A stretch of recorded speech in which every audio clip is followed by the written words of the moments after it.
So here we are. A few hours ago, I posted on my Facebook group asking what people wanted to know about ethical non-monogamy and polyamory. And I got a lot of comments, but one in particular stood out that was really inspiring. So before we go forward, for those of you who don't know me, my name is Chelsey, and this I'm is Ryan. We're fiancés as of a few months ago, and we have been in an ethically open relationship since the beginning. So for about 4+ Almost years. 4.5 years. Almost 4.5 years. So the question that we got was from Sarah, and Sarah asked, is it best to have the open relationship talk in the beginning of the relationship or after you've been together so you have a foundation?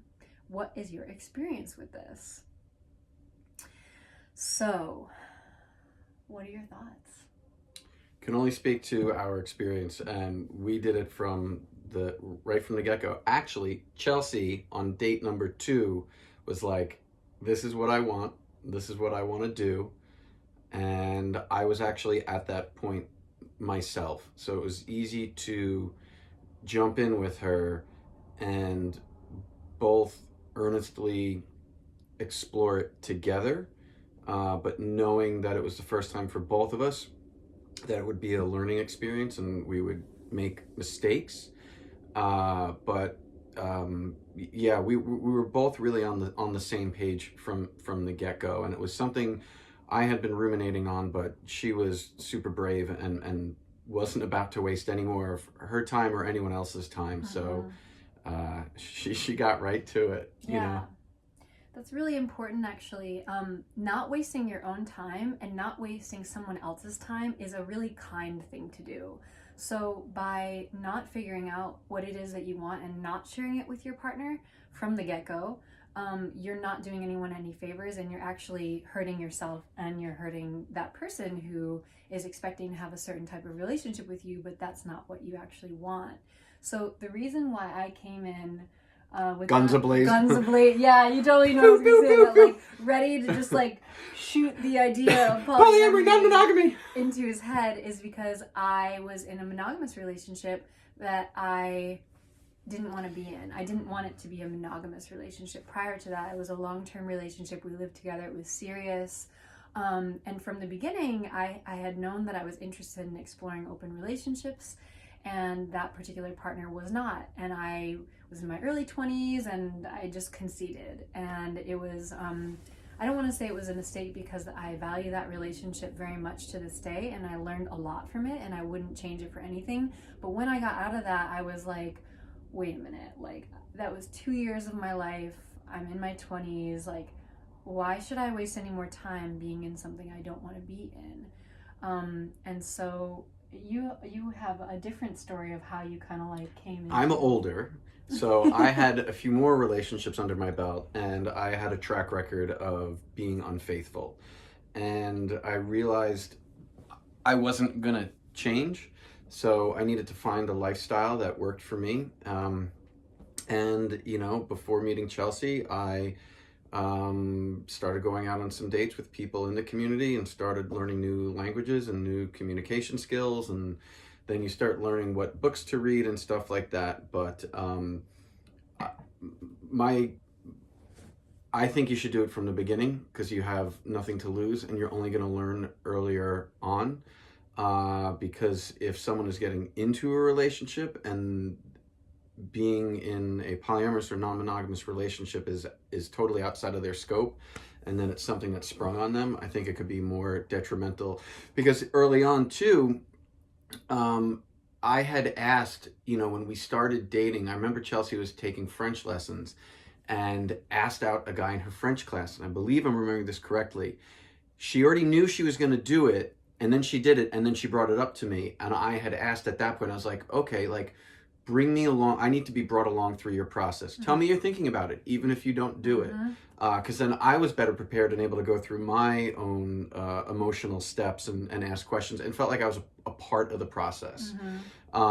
So I think that has kind of stuck, where if we are thinking about asking anyone out, it is something that we always we bring up in our dialogue, in our process. Nothing is really sprung on one another unless we're both on separate vacations and spontaneity happens and we happen to meet someone and there's Well, we not have time. conversations about that too. But we have conversations Always. before each one of us Like, go away. I mean, for us at this point, like, there wouldn't be a reason when we're going away, because it's part of our relationship agreement and it's part of our individual desires, that when we're traveling and meeting new people, that we have the option to explore those connections. So outside of like maybe some major drama going on in our lives, I don't see any reason why we wouldn't extend that liberty to one another. So I think it's almost like an automatic, but we still have the conversation anyway. Like, hey, yeah, you know, if I meet someone, it's cool, right? And having the conversation in the beginning is part of the foundation building. Yes, absolutely. Yeah, I like this metaphor actually. Like, think about if you were building your dream house. You're building your dream relationship. You're building your dream life. You're not going to pay the architect to build a foundation that you do not want to live on. So think about that. You're not going to start to build a relationship. You've already set the foundation. It's already laid in the ground. And then go, actually, I want a living room over here and I want a guest bedroom over here. Guest bedroom for your lover? Yes. I was using that metaphor on purpose. So yeah, I think you've spoken to a couple of things. Like, the macro foundation of the relationship is that conversation that you have, I think, right away. Yeah. Like, even when I'm just dating casually, seeing people casually, I mean, usually if it's on a dating profile or something, that is like right in the first few sentences, right away. Because why would I want to go out with someone who's not okay with that, who's going to judge me for that or not be comfortable with that? That's just not going to be pleasant for either of us. So that's right out there from the beginning. And even if it wasn't, like if I met someone out and they just wouldn't have a reason to know that about me, I mean, I pepper it in real quick. Like, as soon as I see that it's going to where we might be exploring our connection, like, hey, I really need to tell you this because I can see that it's going in this direction, that I'm in an ethical, open relationship with my fiance of 4+ years. And if that changes anything for you, I totally understand. I've had a nice time with you up until now. We can part ways, or we can talk about it if you want to. And if people are more willing to accept it, it usually winds up, it's better. Yeah. You know, I've been out and brought it up because a connection was happening, and then it completely bottoms out because it's not something that the person's interested in. Right. So it's better that they know, and you know what you want, and I think the more clear you are Not with yourself. everyone does. That's a big theme. Yeah, there's the come up, discovery process. in the conversations that have been happening on Facebook is like, how do I figure out what I want? It's like, I don't know. How do you do that? You have to ask, and you have to be willing to look, and you have to be willing to consider options that you might not have, and then you have to, I'm making it sound like it's a whole lot of work, although I think it's about it being really joyful and fun. But you have the option to then be with the different excitements and joys and fears and insecurities that come up as you consider each of those options. And when you're doing it with a partner, if it's an early conversation, you have someone to go through it with. Mm-hmm. So it helps. Yeah, what a great litmus test right from the beginning. Like, I remember, I think 2 weeks into dating him, I threw my keys at her and said, "Take it!" Yeah, but also right at that time, because we were in that insane infatuation, not eating, not sleeping, just being together all the time. And then he had been dating around, so he had other partners that he had been seeing, and so it came up a couple weeks in, that he wanted to see one of those people. And you had asked me the question, do you want to wait? Do you want to wait and just do us, right? I'm like, why? If we're going to do it, let's start now and see how it is, see how each of us handles it, see how we work together through it. And I mean, here we are 4.5 years later, so.